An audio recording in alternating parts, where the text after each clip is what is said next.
देखो अगला क्वेश्चन था 3x minus y is equal to 3 and 9x minus 3y is equal to 9। ये देख के मुझे पता चल जा रहा है इनफाइनाइटली मैनी सॉल्यूशन, ठीक है।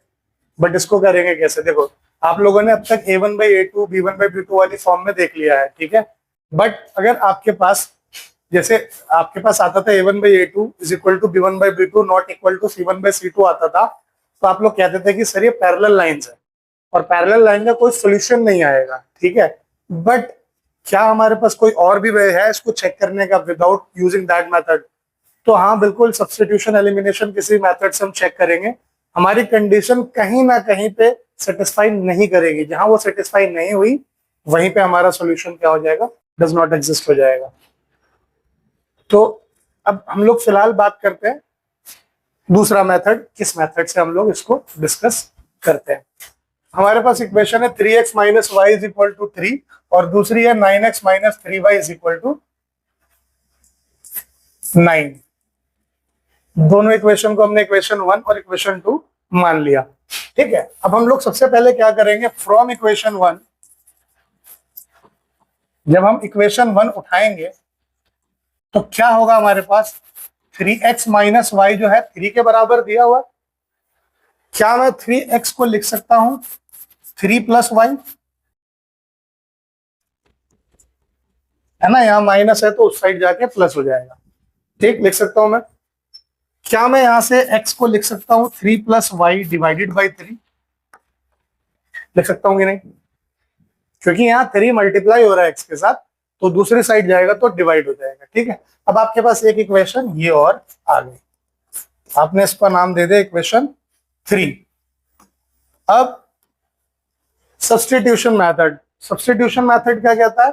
हम किसी एक वेरिएबल को, ठीक है, जो दूसरी इक्वेशन बची है उस इक्वेशन में पुट करते हैं। वहां पे जब पुट करेंगे तो 2 वेरिएबल वहां है, तो वहां पे एक वेरिएबल हट जाएगा क्योंकि उसकी जगह हम यहां से दूसरा वेरिएबल उठा लेंगे।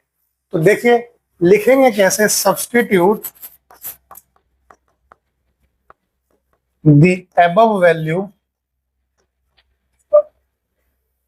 इन इक्वेशन सेकेंड, क्योंकि फर्स्ट से हमने ये बनाया है तो हम इसको सेकेंड में पुट करेंगे। क्या मिलेगा?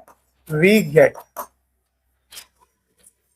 पुट करिए जी, 9 इंटू एक्स की जगह आपको अब ये रख देना है, तो 3 प्लस वाई डिवाइडेड बाई 3, ठीक है, minus 3y is equal to 9। क्या यही इक्वेशन बनेगी? बनेगी ना। अब ध्यान से देखो, ये 3 जा 9, 3 1 जा 3 कट रहा है। अब यहां पे बचा आपके पास 3 times 3 plus y minus 3y equals to 9। Bracket multiplication, इसका मतलब ये नंबर दोनों को मल्टीप्लाई करेगा, तो 3 3 जा 9 और 3 इंटू वाई हो गया 3y। यहां ध्यान से देखो 3y और 3y कट जा रहे हैं, एक प्लस में एक माइनस में है, तो क्या आ रहा है? 9 इज इक्वल टू 9, यही आ रहा है। वेरिएबल तो गायब हो गए, तो सोल्यूशन निकालने होते हैं। तो जब भी आपका लेफ्ट साइड और राइट साइड ऐसे इक्वल आ जाए और वेरिएबल एलिमिनेट हो जाए, ठीक है, तो आप क्या कहोगे? The given pair of solutions have, given pair of equations have infinitely many solutions, ठीक। और जब आपका वेरिएबल गायब हो जाए और लेफ्ट साइड और राइट साइड इक्वल ना आए, तब आप लिखोगे कि the given pair of equation have no solution. तो a1/a2 b1/b2 c1/c2 के अलावा दूसरा मेथड हमारे पास ये हो गया। क्या हुआ वो मेथड? इसमें आपने ये देखा कि अगर वेरिएबल हट गए, सारे वेरिएबल गायब है, कहां है वेरिएबल? दोनों कांस्टेंट है, ठीक है, और दोनों बराबर भी है, 9 और 9 बराबर ही होते हैं, ठीक है। तो अगर बराबर चीजें आ गई लेफ्ट साइड में और राइट साइड में तो इनफाइनाइट सॉल्यूशन, अगर बराबर चीजें ना आई तो नो सॉल्यूशन। यूनिक सॉल्यूशन के लिए तो वेरिएबल आना ही पड़ेगा। यूनिक सॉल्यूशन तभी होगा जब वेरिएबल रहेगा, ठीक। तो आप यहां पे क्या लिख दोगे? This implies that the given pair of linear equations have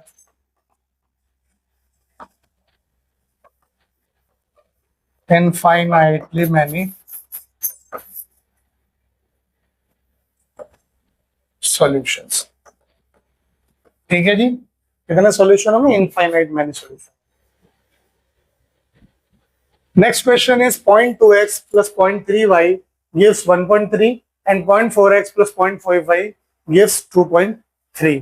इसका तो यूनिक सॉल्यूशन आएगा, करते हैं एक और ये ट्राई। सेम अगेन, इसको इक्वेशन 1 मान लिया, इसको इक्वेशन 2 मान लिया। बताते चलो मुझे साथ के साथ। अब मैं क्या करूंगा, यहाँ क्या करूंगा आप बताइए। इक्वेशन 1 को उठाऊं और वहां से x की वैल्यू y की टर्म में निकालता हूं, ठीक है। तो मैंने लिखा फ्रॉम इक्वेशन 1 क्या आया, 0.2x plus 0.3y is equal to 1.3 आया। यानी यहां से देखा जाए तो 0.2x will be equal to 1.3 minus 0.3y। ठीक, कोई चीज कॉमन नहीं है, कुछ कॉमन नहीं हो रहा तो कोई बात नहीं है। x will be equal to 1.3 minus 0.3y divided by 0.2। Done. अब क्या करें, इसको मान लिया हमने इक्वेशन 3। अब इसको सब्स्टिट्यूट करेंगे कौन सी इक्वेशन में, लाउड बोलना, सेकेंड, जोर से बोला करो यार।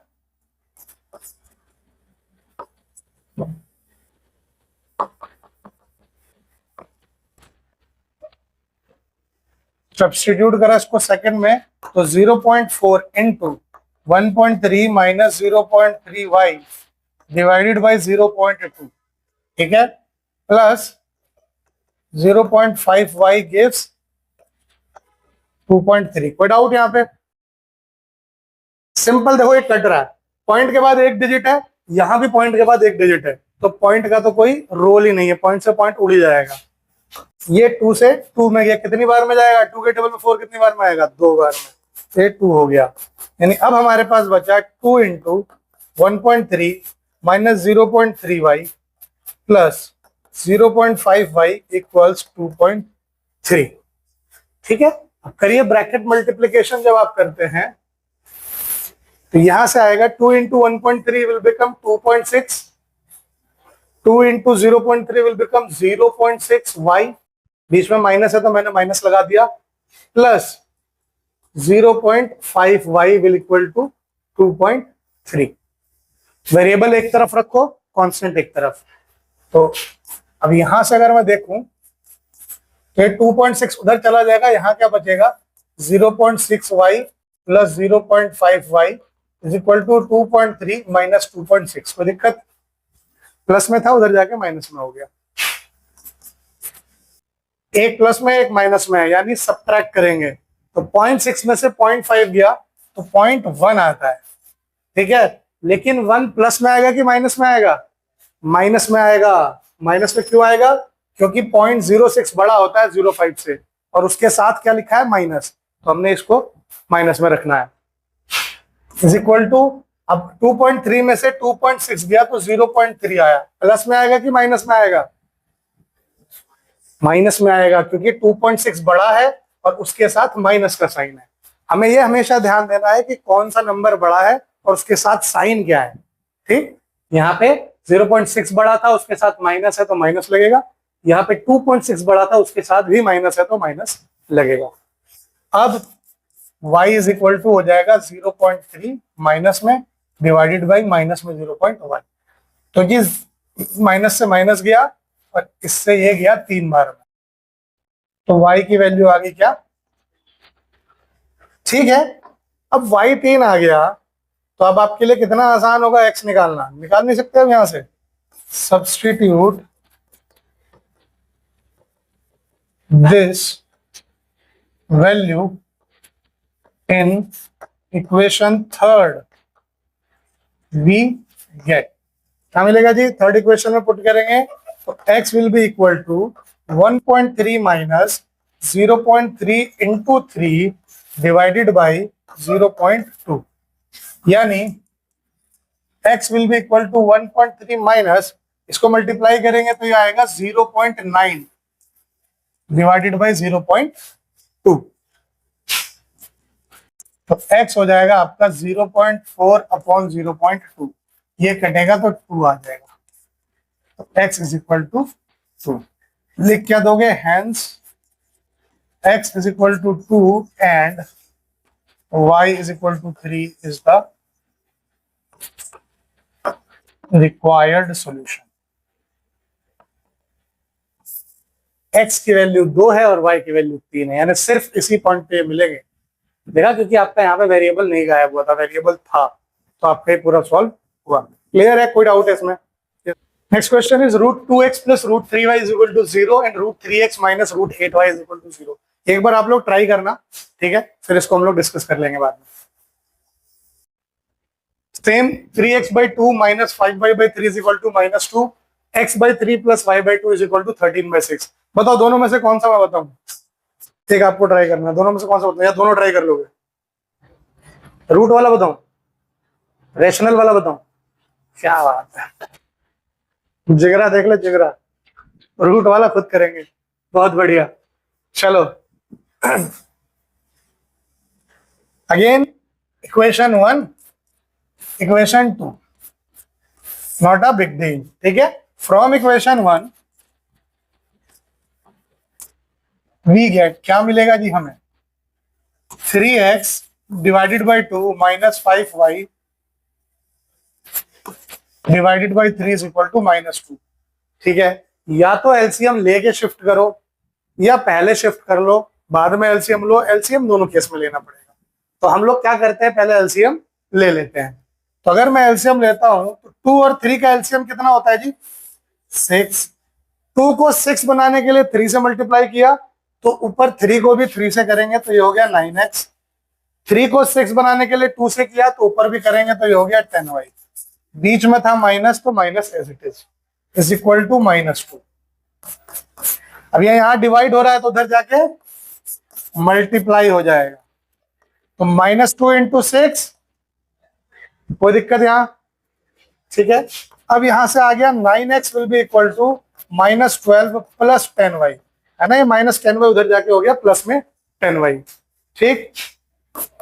अगर यहां से देखता हूं तो x इज इक्वल टू आ गया -12 प्लस 10y डिवाइडेड बाई 9, कोई दिक्कत, x की वैल्यू आ गई y की टर्म में, ठीक है। इक्वेशन 3 आ गया। आप क्या करो, substitute this value in equation 2, we get, second में पुट करो, देखो क्या आता है। x की जगह आपको इतना सब रखना है, तो -12 प्लस 10y डिवाइडेड बाई 9, इसके नीचे है 3। तो डिनोमिनेटर का जब डिनोमिनेटर होता है तो आपस में मल्टीप्लाई हो जाता है, ठीक है।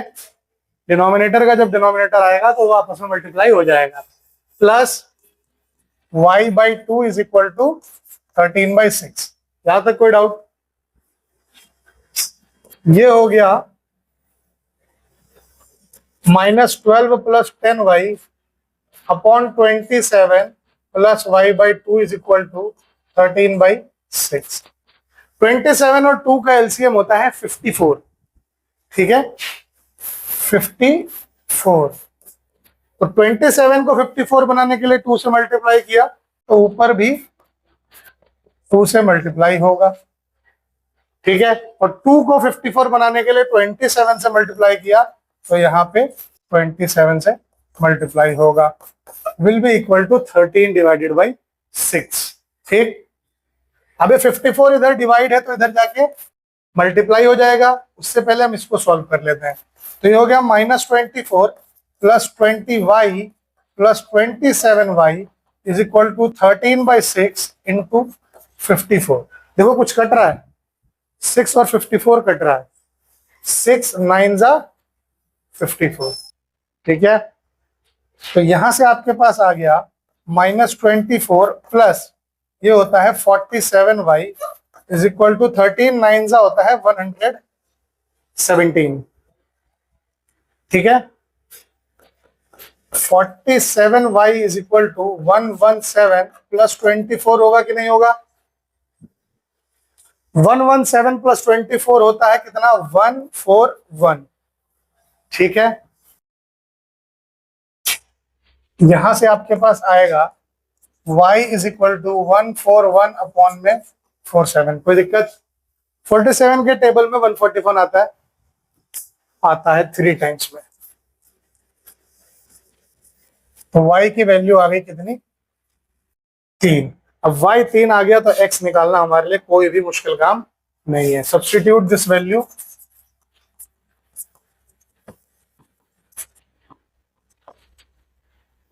इन इक्वेशन 3 वी गेट क्या है जी, x is equal to -12 plus 10 into 3 divided by 9। तो x हो गया -12 प्लस 30 डिवाइडेड बाई 9। x हो गया -12 प्लस 30 होता है 18 और 18 बाई 9 होता है 2। x की वैल्यू आ गई 2 और y की वैल्यू आ गई 3। समझा? कैलकुलेशन में गड़बड़ करोगे फंस जाओगे। सब्स्टिट्यूशन मेथड इसलिए बेकार लगता है, कैलकुलेशन थोड़ी लंबी हो जाती है, लेकिन कैलकुलेशन अगर आपकी ठीक है तो आपको कोई नहीं फंसा सकता इसमें, क्योंकि इसमें दिमाग नहीं लगाना, बस सब्स्टिट्यूट करते चले जाओ और आंसर निकालते चले जाओ। एलिमिनेशन में दिमाग लगाना पड़ता है, अभी समझ में आएगा, उसको डिस्कस जब करेंगे। इसको लिखो।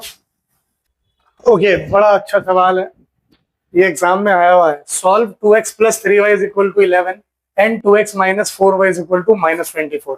ठीक है, hence find the value of m for which y is equal to mx plus 3। अगली साल जब अगर मैथ लोगे तो उसमें ये इक्वेशन बड़े काम की है, इक्वेशन ऑफ लाइन होती है ये। ठीक है, y is equal to mx plus 3। ठीक है, तो आपको क्या करना है, इन दोनों इक्वेशन को सॉल्व करना है। ठीक है, कौन सा मेथड लगाओगे? सिंस ये एक्सरसाइज में है तो आपको सब्स्टिट्यूशन मेथड लगाना है, लेकिन एग्जाम में ऐसे लिख दे तो आपकी मर्जी, जिस मेथड से आपको करना है कर लो, क्योंकि कोई मेथड लिखा नहीं है। ठीक है, आप इसको सॉल्व करना और x और y की वैल्यू निकालना। ठीक है, फिर उसको यहाँ पुट कर देना। यहाँ पुट करोगे तो देखो ये लीनियर इक्वेशन आ रहा है कि नहीं आ रहा है, 2 वेरिएबल वाला। यहाँ x और y की वैल्यू पुट करोगे तो m की वैल्यू आराम से निकल जाएगी। करके देखें, जल्दी जल्दी करते हैं, बट इसको तुम लोग भी खुद से ट्राई करना। ठीक है, मैं इसको लिखवाऊंगा नहीं अभी, बस समझ लो। ठीक है, तो अगर मैं इसको देखता हूं तो 2x plus 3y is equal to 11 एक इक्वेशन हो गया, और 2x minus 4y is equal to -24 एक इक्वेशन हो गया। तो from equation 1 we have 2x is equal to 11 minus 3y हो गया, तो x हो गया आपके पास 11 minus 3y divided by 2, equation 3। ठीक है, अब इसको सब्स्टिट्यूट कर दो, कौन सी इक्वेशन में? सेकंड में। Substitute this value in equation 2 we get क्या मिलेगा जी, 2 into 11 minus 3y divided by 2 minus 4y is equal to -24। 2 से 2 कट गया, क्या बचा? 11 minus 3y minus 4y is equal to -24। -3y minus 4y minus 7y, ये उधर जाके हो गया -12 24 माइनस 11, तो y कितना हो जाएगा? -35 अपॉन -7। माइनस माइनस गया, 7 5 35, y आ गया 5। ठीक है, अब y आपके पास आ गया, सब्स्टिट्यूट कर दो इसको इक्वेशन 3 में। Substitute the above value in equation 3, तो क्या मिलेगा जी हमें? x will be equal to 11 minus 3 into 5 divided by 2, यही है ना? यानी x is equal to 11 minus 15 divided by 2, तो x हो गया -4/2। तो x कितना आया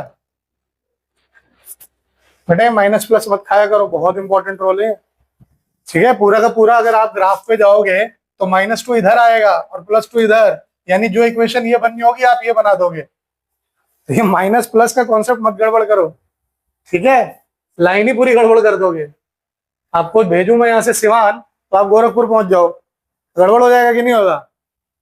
तो ये ध्यान दो, x is equal to -2, y 5 आया, x -2 आया। आपसे मांगा है क्या यहाँ इसमें? ये जो है इसका सॉल्यूशन भी है, ठीक है? तो आपसे मांगा है यहाँ से m की वैल्यू। कितना आसान है, आप क्या करो, इसको पुट कर दो इसमें। नाउ यूजिंग -2, 3, क्योंकि x पहले लिखते हैं तो -2 पहले, y बाद में, तो -2, 5 है ना। In y is equal to mx plus 3 we have, तो y कितना है जी, 5 है, तो y की जगह 5 रख देंगे। x कितना है जी, -2 है प्लस 3, 5, उस 3 को इधर लाएंगे तो -3, इधर -2 इंटू m। कोई दिक्कत? ये हो गया 5 में से 3 गया 2, और ये -2 इधर आया, तो ये हुआ m, यानी m की वैल्यू आ गई -1। Form the pair of linear equations for the following problems and find their solution bye substitution method. Question कह रहा था difference between two numbers is 26 and one number is 3 times the other, find them. ठीक है, कितना आसान है दोनों equation बनाना। ठीक है, बनाओगे एक बार इक्वेशन, बनाना एक बार इक्वेशन बनाओ, क्या क्या बनेंगे। दो नंबर है, उनका डिफरेंस कह रहा है 26 है, और एक नंबर जो है वो दूसरे का 3 गुना है, ऐसा भी उसने कहा। तो बताओ वो नंबर कौन से होंगे। तो पहला उसने, यहां तक उसने क्या कहा कि दोनों नंबर का डिफरेंस है 26, तो पहली इक्वेशन क्या बनी, x minus y is equal to 26 नहीं बनेगी। ठीक है, अब दूसरी बात क्या कह रहा है, one number is 3 times the other, कोई एक नंबर जो है वो दूसरे का 3 गुना है। आपकी मर्जी है, कोई सा भी रख लो। ठीक है, क्योंकि यहाँ पे उसने नंबर पूछा है ना, तो आपको यहाँ पे ज्यादा सोचना नहीं है। दूसरा जो बनेगा क्या बनेगा, कोई एक नंबर, यानी मान लो x जो है वो y का 3 गुना है, भाई साहब हो गया। या y जो है वो x का 3 गुना है, आपकी मर्जी, जो भी मानोगे उससे सॉल्व करोगे, x और y आएगा, नंबर सेम ही आएगा। ऐसा हो सकता है x कुछ है y कुछ है, लेकिन अगर उन दोनों नंबर को देखोगे तो सेम ही आएंगे। यानी अगर 2 5 आया तो ऐसा हो सकता है कि x 2 हो y 5 हो, या y 2 हो x 5 हो, लेकिन आएगा 2 और 5 ही। समझना इस चीज को, तो उसको लगा के आप इस क्वेश्चन को आगे ट्राई करना। हाँ, यहां पे देखना लार्जर और स्मॉलर की कहानी। Larger of to supplementary angles exceeds the smaller by 18 degree. उससे पहले तो आपको यह पता होना चाहिए कि सप्लीमेंट्री एंगल्स होते कौन से हैं। पता है आपको? पेयर ऑफ सप्लीमेंट्री एंगल्स, दो एंगल सुनोगे, क्या बात है। दो एंगल्स, लाइंस एंड एंगल पढ़ा होगा आप लोगों ने पिछली क्लास, छठा चैप्टर, उसमें दो आते थे, कॉम्प्लीमेंट्री और सप्लीमेंट्री। जब दो एंगल का सम 90 होता है तो कॉम्प्लीमेंट्री होता है, और जब 180 उनका सम हो जाए तो सप्लीमेंट्री एंगल होता है। ठीक है, बहुत बढ़िया। तो अब यहां कह रहा है larger of the two supplementary angle exceeds the smaller by 18 degree. तो आप क्या करो, let the larger angle be x degree. आप डिग्री मानो चाहे ना मानो, डिग्री तो रहेगा, एंगल है तो आप कंफ्यूज मत हो ना, हटाना चाहो तो हटा दो, सिर्फ x ही रख दो। ठीक है, एंड स्मॉलर एंगल भी y। ठीक है, अब आते हैं जी स्टेटमेंट पे। कह रहा है जो बड़ा वाला एंगल है, यानी ये जो x है वो छोटे वाले से 18 ज्यादा है, यही कह रहा है ना। यानी देखा जाए तो ये इक्वेशन बन गई। अब दूसरी इक्वेशन तो बोली ना, फाइंड देम सीधे कह दिया, आप क्या करें। दूसरी इक्वेशन लाओ, कहां से लाओ, दूसरी इक्वेशन जो है वो सप्लीमेंट्री एंगल की डेफिनेशन में ही छुपा हुआ है। x प्लस वाई 180 होता ही होता है, ये होता ही है ना, अभी तो हम लोगों ने ये डिस्कस करा था। तो बन गया दो इक्वेशन, कितना आसान है करना। अब इसको इसमें सब्स्टिट्यूट कर दो, सब्स्टिट्यूटिंग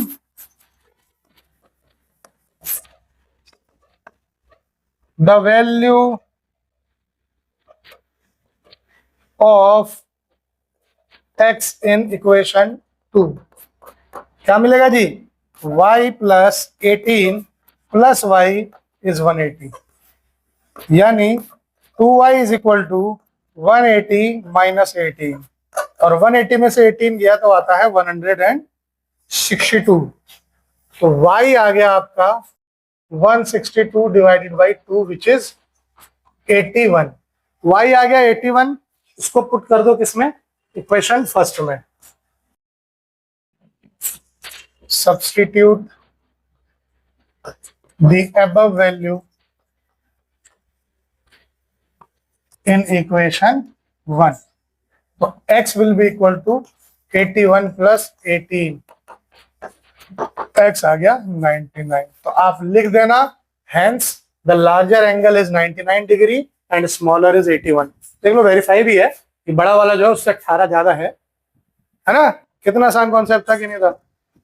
ठीक है, तो आप लोगों को ये नहीं कंफ्यूज होना कि एक इक्वेशन दिया दूसरी कहां से लो, दूसरी भी निकल जाएगी. और ये question linear equation in one variable से भी सॉल्व हो जाता है. क्यों हो जाएगा? क्योंकि अगर मान लो तुमने छोटा वाला एंगल x माना तो बड़ा वाला एंगल x प्लस 18 हो गया. तो x रफली बता रहा हूं, लिखने की जरूरत नहीं है, समझना.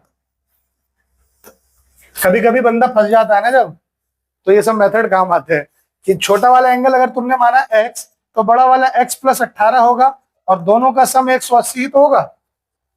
यानी 2x बराबर, ये उधर गया तो 162 हो गया, x आ गया 81. छोटा वाला x था, बड़ा वाला x प्लस 18 था, तो बड़ा वाला हो गया 99. वही है, आएगा भाई. ठीक है, इसको लिखो इस मेथड को. Yes, the coach of a cricket team buys 7 bats and 6 balls for 3800. ठीक है, कोच ने क्या करा, 7 बैट और 6 बॉल खरीदे 3800 रुपए में. Later she buys 3 bats and 5 balls for ₹1750. Women cricket team की कोच है. ठीक है, फिर 3 बैट और 5 बॉल लिए उसने 1750 रुपए में. Find the cost of each bat and each ball. Equation बताइए मुझे जल्दी, क्या क्या बनेगी आप बताइए. पहली इक्वेशन क्या बन सकती है? 7x plus 3y is equal to 3800. आप बताइए दूसरी इक्वेशन कौन सी बनेगी पीछे? हाँ 6y. सॉरी, कभी कभी तो सही आंसर देते हो, उसमें भी लड़ने लगोगे. चलो बताओ. 3x plus 5y is equal to 1750. हाँ जी सर, सही है. दोनों इक्वेशन ठीक है? ठीक है, दोनों इक्वेशन सही है, बहुत सही. अब इसको सब्स्टिट्यूशन मेथड से आप लोग खुद से सॉल्व करना. ठीक है, आगे बढ़ते हैं. बड़ा इंपॉर्टेंट सवाल ये, अभी बीपीएससी के एग्जाम में भी आया है.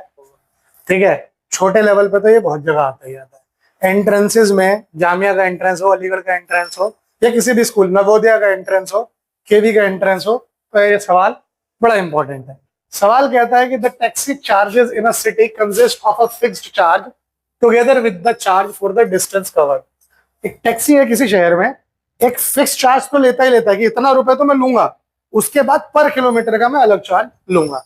ठीक है, for a distance of 10 kilometre the charges paid is ₹105. 10 kilometre जब वो टैक्सी गया तो उसने 105 रुपए लिए. ठीक है, फिर कह रहा है कि and for the journey 15 kilometre the charge paid is ₹155. अब वो 15 किलोमीटर गया तो चार्ज बढ़ के कितना हो गया? 155. ठीक है, आगे बढ़ने से पहले हम यहीं पे इक्वेशन बनाने की कोशिश करते हैं. तो यहाँ 2 वेरिएबल है, मुझे जरा बताओ कौन कौन से दोनों वेरिएबल है. अगर किसी ने कहा x और y तो बहुत मार पड़ेगी. 2 वेरिएबल कौन कौन से हैं? x और y तो हम मानते हैं, ठीक है, लेकिन इस स्टेटमेंट के टर्म में वेरिएबल क्या है? इक्वेशन नहीं पूछा, वेरिएबल पूछा है. एक तो फिक्स्ड चार्ज वेरिएबल है, क्योंकि फिक्स चार्ज आपको पता नहीं है, और दूसरा वेरिएबल क्या है? पर किलोमीटर का चार्ज. ठीक है, इसलिए मैंने आगे पढ़ने नहीं दिया. What are the fix charges and the charge per kilometre, यही 2 पूछा है, तो यही 2 वेरिएबल होंगे, है ना. तो आप क्या लिखोगे कि लेट द फिक्स चार्ज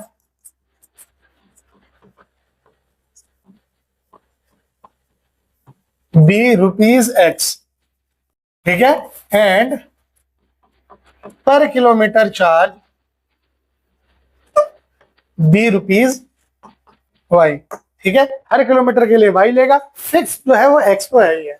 तो यहां से अगर ध्यान से देखूं तो x तो फिक्स है, 10 किलोमीटर गया यानी 10 गुणे y. टोटल पैसे कितने दिए? 105. एक इक्वेशन बन गई. फिर कह रहा है कि 15 किलोमीटर गया यानी x फिक्स तो है, प्लस 15y जो है वो हो गया 155. कितना बढ़िया, दोनों इक्वेशन बन गई, है ना. अब इसको आगे हम लोग सॉल्व करते हैं. क्या करेंगे जी? From equation 1 we get x will be equal to 105 minus 10y. Equation third. कोई दिक्कत? Substitute above value in equation 2,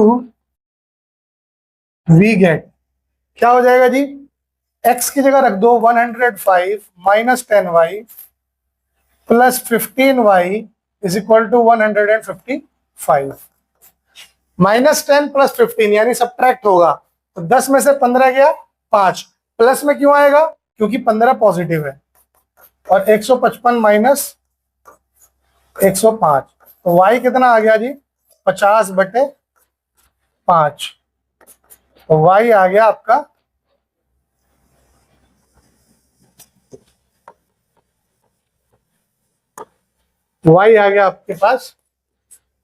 10. अब y 10 आ गया तो सब्स्टिट्यूट कर दो इस वैल्यू को.